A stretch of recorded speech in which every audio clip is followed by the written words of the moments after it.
Hola a todos y bienvenidos de nuevo a Historias de Terror. Sé que muchos de ustedes utilizan estos episodios para quedarse dormidos, así que, antes de que se entreguen al sueño, me encantaría que dejaran un comentario diciéndome desde dónde están escuchando en el mundo. Además, no olviden darle me gusta y suscribirse si están disfrutando de los episodios. Gracias por estar aquí.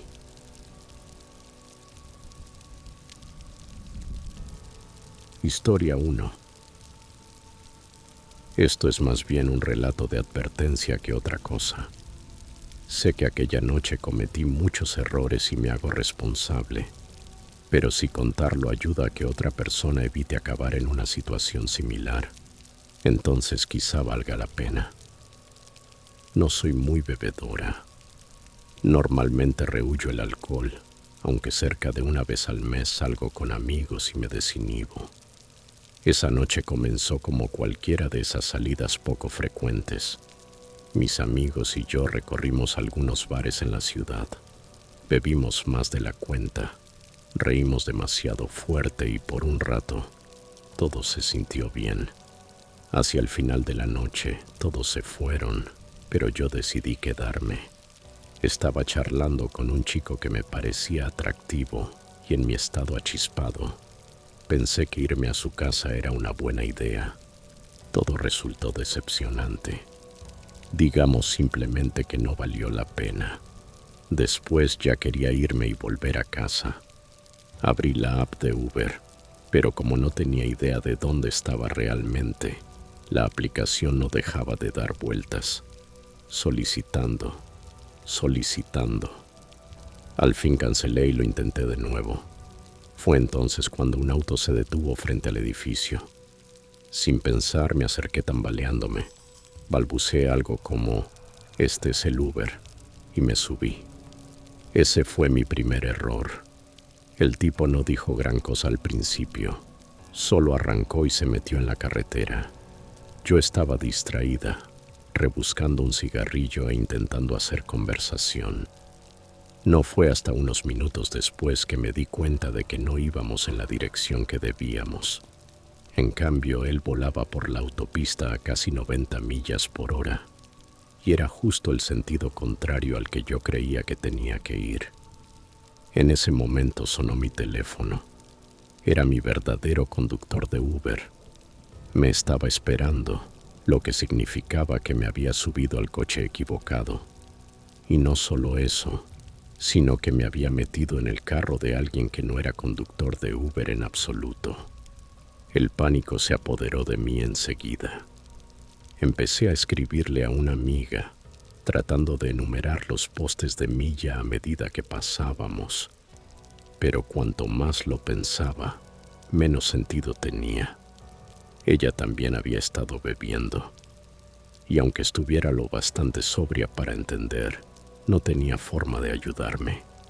Así que llamé al 911, haciendo todo lo posible por mantener la voz tranquila y casual. El hombre debió notarlo porque empezó a soltarme frases cortantes. "¿A quién llamas? Más te vale que no sea la policía. Más te vale no ser una soplona". Estaba agresivo, pero también distraído. Zigzagueaba entre el tráfico, conducía muy por encima del límite y, en un momento, se encendió un porro como si nada de esto fuera extraño. Estaba aterrada. No quería decir ni hacer nada que pudiera hacerlo estallar. Así que traté de que mi conversación con el operador sonara como si estuviera hablando con una amiga. "Hola chica, soy yo", dije, rezando para que el operador lo entendiera. "Sí, voy con alguien ahora mismo. Estamos pasando por la salida nombre". "No, no es mi Uber. Creí que lo era, pero no". Por suerte el operador lo captó de inmediato. Me mantuvo en la línea, guiándome sobre qué decir, y se le ocurrió un código. Si veía patrullas, sacaría la mano por la ventana como si solo estuviera sosteniendo un cigarrillo. Para entonces llevábamos casi 40 minutos conduciendo. No tenía idea de dónde estábamos. Tenía el pecho comprimido, las manos me temblaban y el tipo me lanzaba miradas de reojo. mascullando por lo bajo como si intentara descifrarme. De pronto, sin aviso, se salió de la autopista hacia una zona residencial pequeña. Aparcó, sacó una bolsa con polvo blanco y trazó 2 líneas sobre el tablero. Ni siquiera le importó que yo estuviera ahí mirando.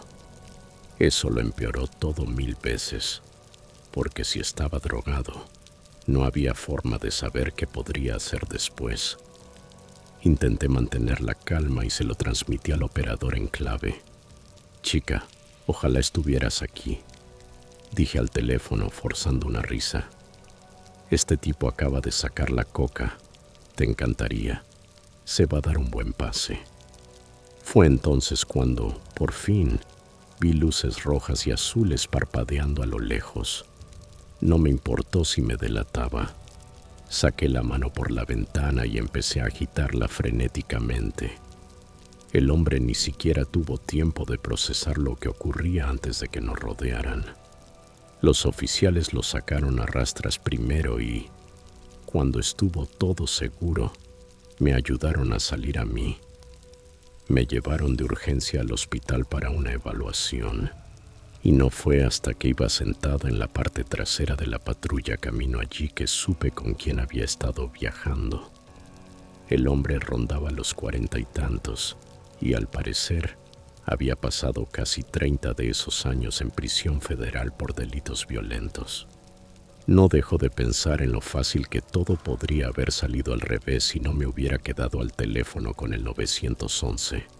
Si el operador no hubiera captado mis insinuaciones o si la policía no hubiera llegado a tiempo, no sé si siquiera estaría aquí contándolo. Así que ahí va mi consejo.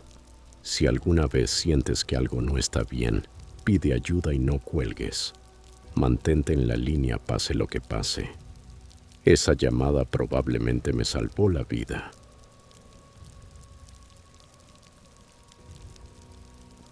Historia 2. Esto ocurrió hace unos 6 meses y apenas hace poco reuní el valor para volver a usar Uber. Salía de un evento de trabajo en un bar cerca de la medianoche, en una ciudad a aproximadamente 1 hora del suburbio que comparto con mi pareja. Soy una mujer de 20 y tantos, de complexión promedio, no especialmente fuerte ni intimidante.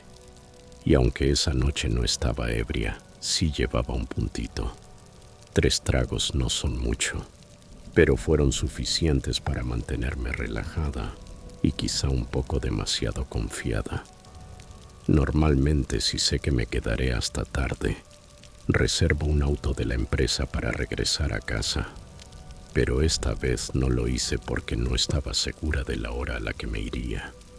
Uber parecía más sencillo y, como la compañía me reembolsa de todos modos, ni lo pensé 2 veces. Cuando llegó el coche me despedí de mis compañeros y me subí al asiento trasero. Siempre procuro ser amable con los conductores, así que me presenté de inmediato. Este tipo, llamémosle Ed, porque nunca supe su nombre real, parecía completamente normal, simpático, conversador, nada fuera de lo común.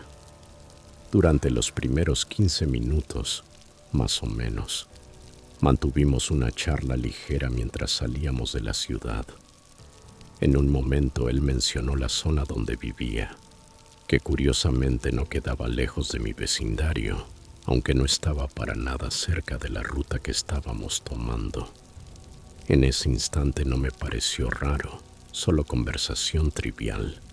Con el tiempo el diálogo fue decayendo y yo me puse a deslizar el celular. Entonces me dijo que podía echar una siesta si estaba cansada. No sonó extraño al principio, pero luego añadió: «Siempre me da sueño cuando estoy borracho». «¿Segura?». Se me hizo un nudo en el estómago. Le respondí que no estaba borracha, que solo había tomado un par de copas y que además no necesitaba dormir. Intenté que sonara en broma, pero algo en su insistencia me puso en alerta. No mucho después comentó que la autopista más adelante estaba hecha un desastre por obras y que el tráfico avanzaría a paso de tortuga si seguíamos por ahí. Preguntó si me parecía bien que tomara una ruta más rápida. Ya intranquila, lo único que quería era llegar a casa, así que dije que sí. Por suerte, o casualidad, mi pareja llamó justo entonces para preguntar a qué hora volvería, y me aseguré de mencionar en voz alta su nombre y que me estaba esperando. Quería que el conductor lo oyera, que supiera que no era una chica a la que nadie estaba aguardando. Salimos de la autopista por una salida que no reconocí, pero pensé que quizá de verdad era un atajo. Me hundí en el teléfono para evitar conversar. De la nada soltó: mi casa está a solo 5 minutos de aquí. Se me vino el mundo encima. Aún estábamos por lo menos a 25 minutos de mi casa, y ese supuesto atajo en realidad había alargado el viaje. Me obligué a actuar con naturalidad, deshaciéndome en comentarios sobre lo agradable que parecía el barrio, e incluso metiendo una mentira sobre que mi novio y yo estábamos pensando en mudarnos cerca. Él no respondió, siguió conduciendo. Al cabo de un rato me di cuenta de que volvíamos a dirigirnos hacia mi zona. Empecé a sentir alivio, pero duró poco. En el trayecto comenzó a preguntarme por mi novio. Al principio preguntas inocuas: ¿cuánto tiempo llevábamos? ¿A qué se dedicaba? Luego, a solo 10 minutos de mi casa, lanzó: si mi novio me hacía feliz. Sonreí y dije que sí, muchísimo. Incluso me entusiasmé un poco. Él asintió despacio y preguntó: ¿y tú lo haces feliz a él? La pregunta me descolocó, pero la esquivé con un chiste. Eso espero. Faltan 8 minutos. De pronto giró hacia una calle lateral oscura, detuvo el auto y se dio la vuelta en el asiento para mirarme. ¿También me harías feliz a mí? Al principio me quedé mirando, sin procesar lo que acababa de decir. Lo repitió, esta vez más directo: ¿quieres hacerme feliz esta noche? Se me heló la sangre. La calle estaba desierta, sin luces en las casas cercanas, y eran casi la 1 de la madrugada. Llevaba un cuchillito y gas pimienta en el bolso, pero sacarlos me pareció imposible, demasiado arriesgado sin saber qué podía tener él. Así que recurrí al único escudo que una y otra vez me ha servido en situaciones así. No creo que a mi novio le guste eso. Su sonrisa se apagó. No tiene por qué enterarse. Vamos, hazme feliz. Conozco un par de formas en las que podrías empezar. Mantuve la voz firme, aunque el corazón me latía a 1000. Él me está esperando y lo amo. No quiero lastimarlo. Por favor, llévame a casa. Algo en mi tono debió calarle, porque no dijo una palabra más. Volvió a mirar al frente, metió marcha y me llevó el resto del camino sin hablar. Al llegar, por pura costumbre, le di las gracias. Salí rápido y entré a mi casa. En cuanto abracé a mi pareja, rompí a llorar. Insistió en que lo denunciara de inmediato, así que abrí la aplicación de Uber.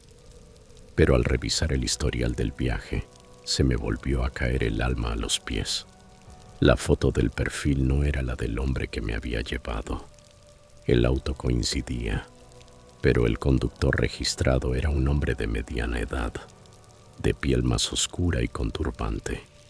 Quien me condujo era blanco y más cercano a mi edad.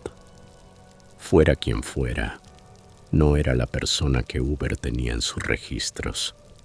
Uber me devolvió el dinero del trayecto, pero nunca hizo seguimiento. Mi pareja me animó a ir a la policía, así que fui, pero lo minimizaron porque no había pasado nada.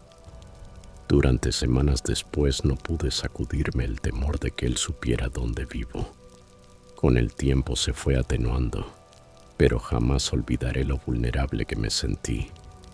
Así que por favor, revisa siempre que la cara de tu conductor de Uber coincida con la foto de su perfil antes de subirte. Ese paso tan pequeño podría librarte de una noche como la mía.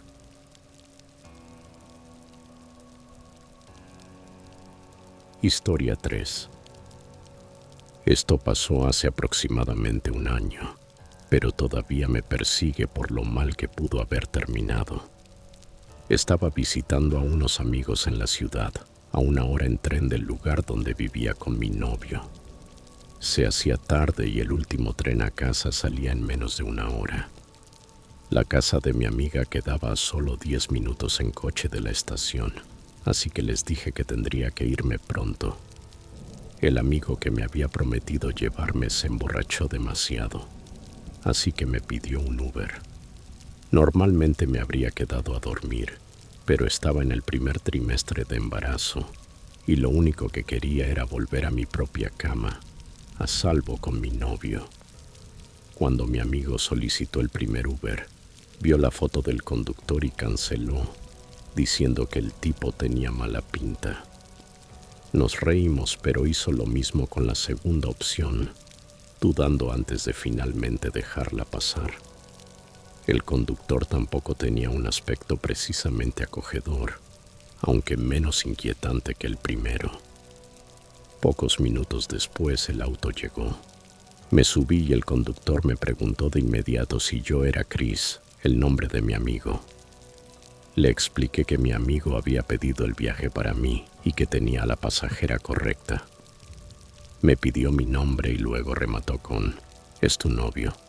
Le dije: no, solo un amigo, y le di mi nombre de pila. Él sonrió y soltó algo sobre cómo una chica como yo debería tener novio. Luego volvió a elogiarme. Le di las gracias rápidamente.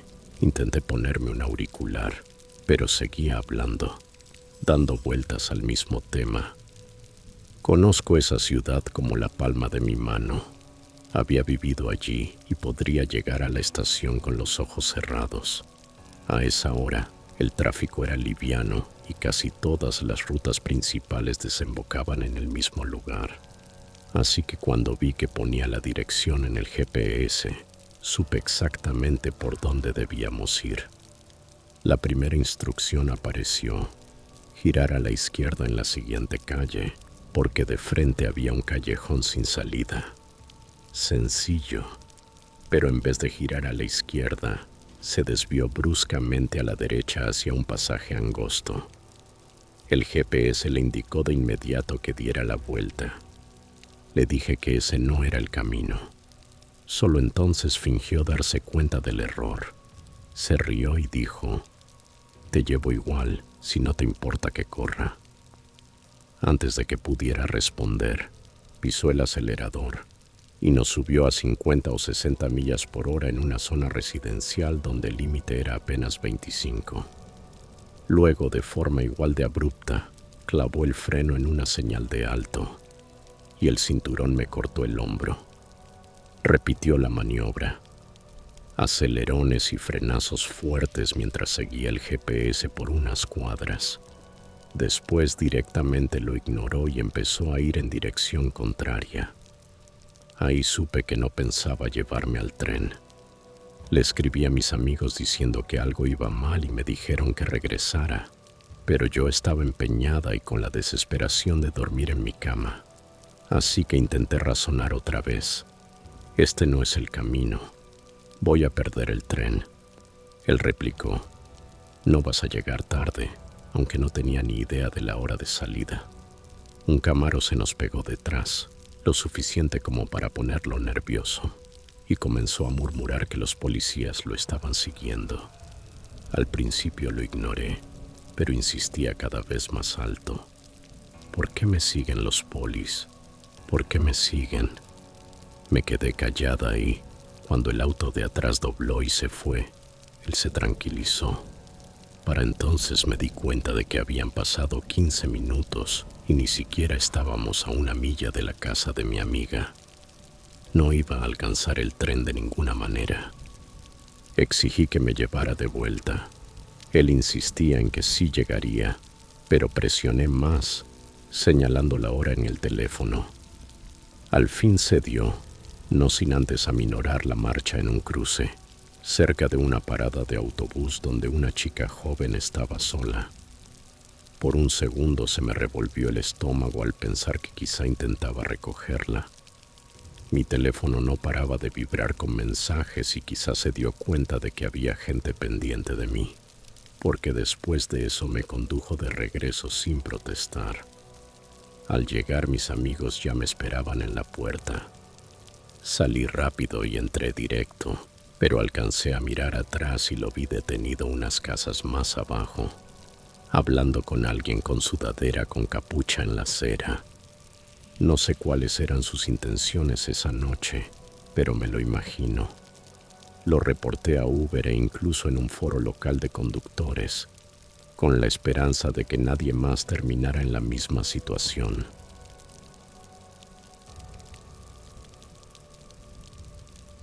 Historia 4. Esto pasó hace un par de meses y, sinceramente, aún me retumba en la cabeza cada vez que tengo que pedir un Uber. Aquella noche salí a una primera cita, emocionada pero con ese nervio típico de cuando vas a conocer a alguien nuevo. Como era una cita, me esmeré un poco más con la ropa, un top ajustado con un escote leve y pantalones negros. Nada exagerado, pero lo suficiente para sentirme arreglada. Pedí el Uber como siempre, y cuando llegó el coche fui a abrir la puerta trasera, como de costumbre. Ahí fue cuando empezó a sentirse todo raro. El conductor se inclinó hacia el asiento y me bloqueó con la mano, insistiendo en que me sentara adelante. Intenté rechazarlo con educación, diciéndole que prefería ir atrás, pero literalmente no me dejaba subir, la mano extendida, con una sonrisa que me retorció el estómago. Contra mi mejor juicio, me senté delante, pegándome lo más posible a la puerta del lado derecho. Al sentarme, alcancé a ver de reojo que tenía la mano colocada sobre el asiento como esperando que me sentara encima, y solo la retiró cuando me escurrí para evitarlo. Se me dispararon los nervios y saqué el teléfono para escribirle a mi prima, contándole exactamente lo que estaba pasando y pidiéndole que se quedara hablando conmigo. Mientras yo texteaba, él empezó con las preguntas. ¿A dónde iba? ¿Con quién me iba a encontrar? Le dije que iba a una cita, esperando que me dejara tranquila si pensaba que alguien me estaba aguardando. En cambio me recorrió con la mirada, lento, y soltó. ¿De verdad? ¿No estás casada? Cuando te vi, pensé que salías y que tu esposo y tus hijos se quedaban en casa. Fue un comentario tan raramente específico que me puso la piel de gallina. Respondí con un, no estoy casada, no tengo hijos. E intenté ponerme el otro auricular. Eso solo le abrió paso para empezar a sermonearme sobre cómo debería tener hijos y cómo los niños tendrían que ser mi prioridad número 1. Intenté cambiar de tema o quedarme callada, pero no paraba. Al final solté que no podía tener hijos, pensando que eso lo callaría. No pasó. Empezó a hacer preguntas invasivas sobre mi salud, y yo corté en seco diciéndole que intentar llevar un embarazo probablemente me mataría. Apenas reaccionó. Se limitó a decir que tenía que rezar más para que Dios me curara y así poder tener sus hijos, y añadió que a él le encantaría darme todos los hijos que quisiera. De vez en cuando extendía el brazo como para tocarme, y cada vez que yo me retiraba y le pedía que parara, se disculpaba a medias, para enseguida volver a decirme lo hermosa que era y que en su país, Kenia o quizá Nigeria, no estoy segura, todo el mundo estaría enamorado de mí. A esas alturas mi cabeza repasaba cada escenario malo, desde un secuestro hasta algo peor. Le dije con toda claridad que estaba escribiéndome con mi prima, y después hice una llamada al restaurante para ponerme en la lista de espera. En realidad les di mi nombre, mi descripción y mi hora estimada de llegada por si pasaba algo. Eso pareció calmarlo unos minutos. Al acercarnos al restaurante, arrancó de nuevo, preguntando cuándo podía verme otra vez. No sé cuándo te volveré a ver y me pone triste, dijo. Intenté mantener la voz neutra. Bueno, supongo que si vuelvo a usar Uber y por casualidad te toca manejar a ti. Por dentro solo pensaba, llévame al restaurante, no lo enfades. Él siguió presionando, diciendo que necesitaba que hiciera algo para hacerlo sentir mejor. Por fin, cuando estábamos a una cuadra del restaurante, aflojó la marcha para detenerse y, de inmediato, desbloqueé la puerta. Me bajé de un salto y le dije que me dejara en paz. Tenía el gesto torcido de furia y estiró la mano. Pero yo ya estaba en la acera, tomando distancia. Me puse en contacto con Uber enseguida y lo reporté todo. Me dijeron que no podían darme detalles por políticas de privacidad, pero me aseguraron que el conductor había sido retirado de la plataforma en menos de una hora. Desde entonces me da nervio usar Uber, aunque por suerte no me ha vuelto a pasar nada así. Más tarde, cuando le conté a mi cita lo que había ocurrido, señaló algo en lo que ni siquiera había caído. Al decir que iba camino a una cita, básicamente le había dicho al conductor que estaba soltera, lo que quizá lo envalentonó. Un par de amigos hombres dijeron lo mismo y recomendaron que, en situaciones inquietantes como esa, dijera que estoy casada, aunque no estoy segura de que eso siempre ayude.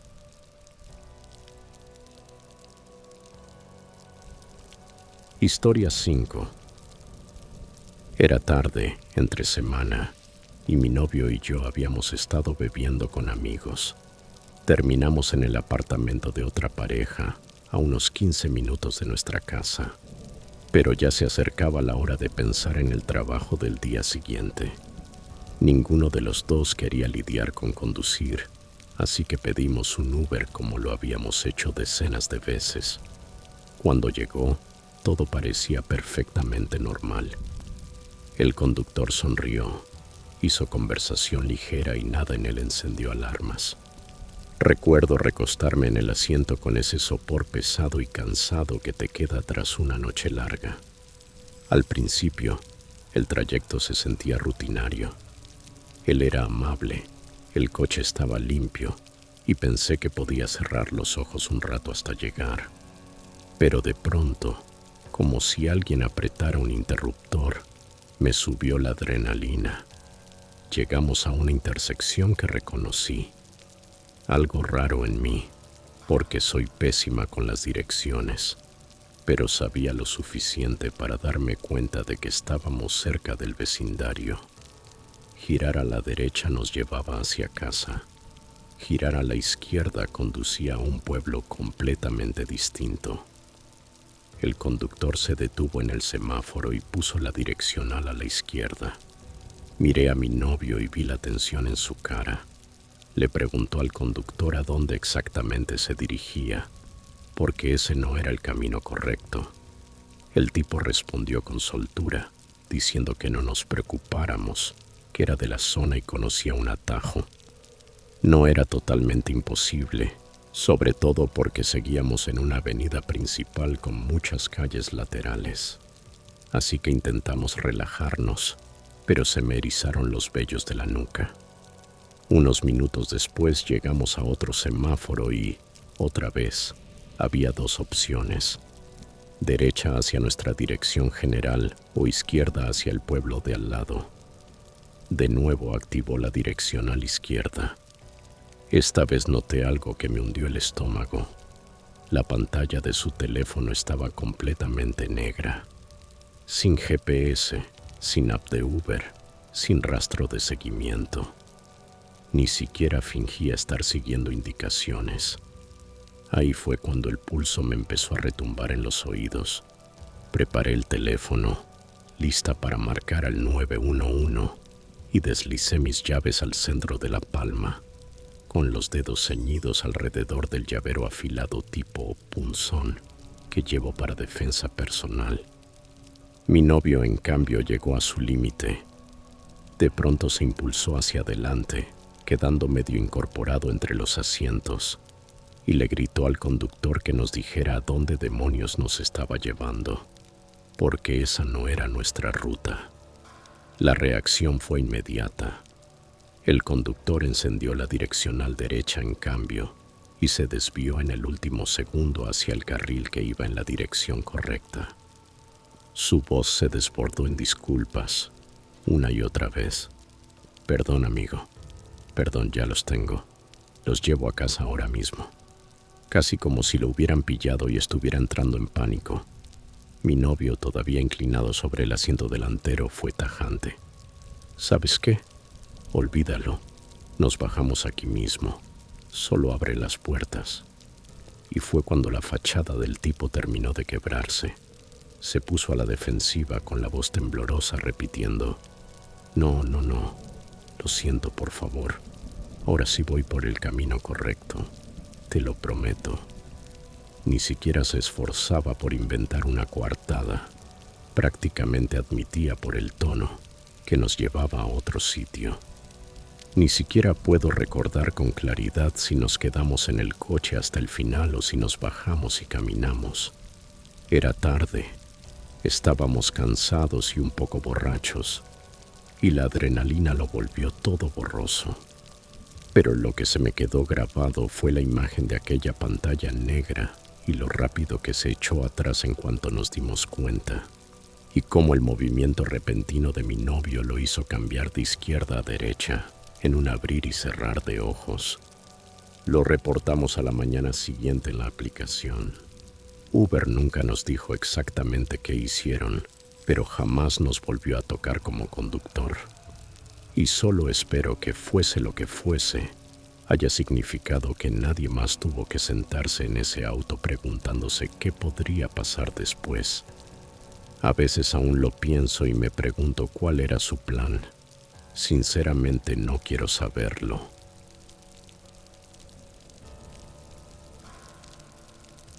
Historia 6. Han pasado unos 4 meses, quizá un poco más, pero esa noche sigue instalada en el fondo de mi cabeza como si hubiera ocurrido ayer. Tenía 19 años entonces y volvía a casa desde la universidad después de un día largo de clases. Normalmente llevaría mis propias llaves, pero por esa época las había perdido y mi mamá iba posponiendo llevarme a hacer una copia. Llevaba semanas insistiéndole y aún así no lo había hecho.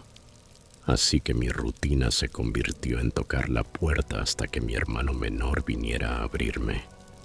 Solo que ese día ella se había llevado sus llaves también. Él estaba encerrado adentro igual que yo estaba afuera. Le pedí a mi hermano que me pasara el cargador por debajo de la puerta para que el teléfono no muriera, y llamé a una de mis tías para ver si podía esperarla en su trabajo hasta que mi mamá regresara. Aceptó y me dijo que cubría el Uber en cuanto yo llegara. Pedí el viaje y el punto de recogida quedó al otro lado de la calle, no justo frente a mi casa. Nada grave, simplemente así se acomodó. Cuando el coche se detuvo, tuve esa sensación sutil de mal rollo. No necesariamente peligro, solo esa inquietud vaga que me entra en cada taxi o Uber. Pero me dije que estaba siendo paranoica. Bajé la ventanilla para que entrara aire y aferré con fuerza mis 2 teléfonos. Al principio todo parecía lo bastante normal. Hicimos charla trivial. Él seguía el GPS.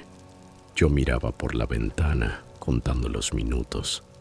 Pero cuando llegamos cerca del barrio donde vive mi tía, ella tiene una tiendita de conveniencia que atiende desde su casa, dentro de una zona residencial cerrada. Algo cambió. En lugar de aminorar cerca de su calle, pasó de largo. Cuando pregunté, insistió en que estaba siguiendo el GPS, pero no dejaba de inclinar la pantalla para que yo no pudiera verla. Conducía con una seguridad callada, como si supiera exactamente a dónde iba, y ese a dónde no era la casa de mi tía.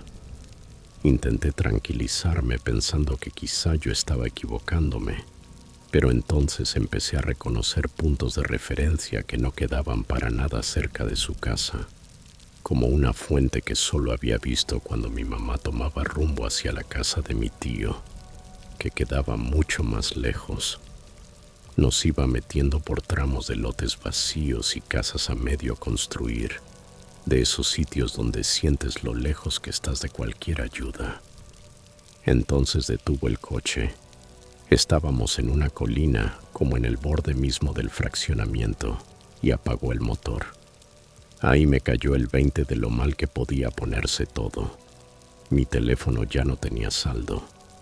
Justo cuando esa idea me golpeó, mi tía llamó de la nada para preguntar dónde estaba y se me vino el mundo encima porque no podía contestar. El tipo se quedó ahí, mirándome fijamente. Cuando le solté, ¿a dónde me trajiste?, respondió con una frialdad escalofriante. No sabría qué decirte, niña. Eso bastó.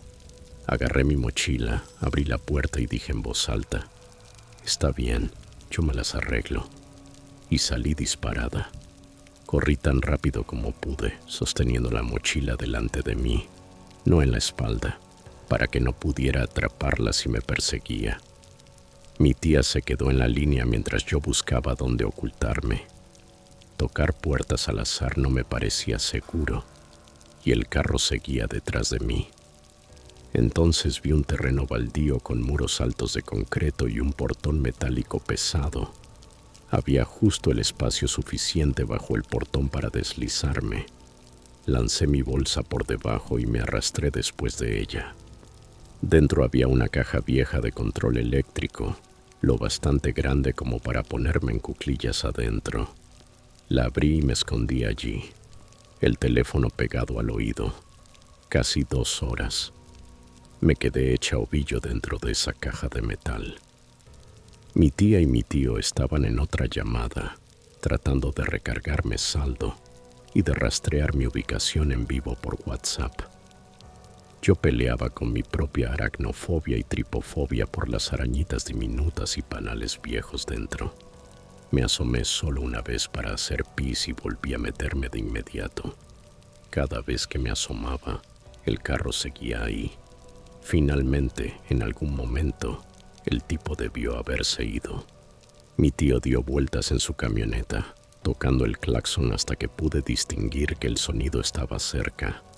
Salí a gatas, corrí hacia él y me llevó directo a la farmacia de mi tía.